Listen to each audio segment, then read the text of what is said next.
How to disable Google Play Store on Android. Hello everyone, welcome to this channel.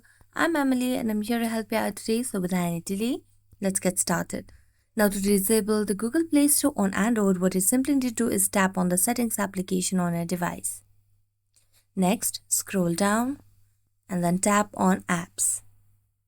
Now tap on manage apps and it will lead you to the app list over here. So you can just scroll down and search for it, or you can directly search from the search bar over here and search for Google Play Store. So here the search options pops up. So just tap on the Google Play Store and at the bottom of the screen you can see different options from uninstall updates, disable or clear data. So tap on disable and here you have the option of disable app. So tap on it and you have successfully disabled Google Play Store on Android device. So thank you so much for watching this video and see you next time.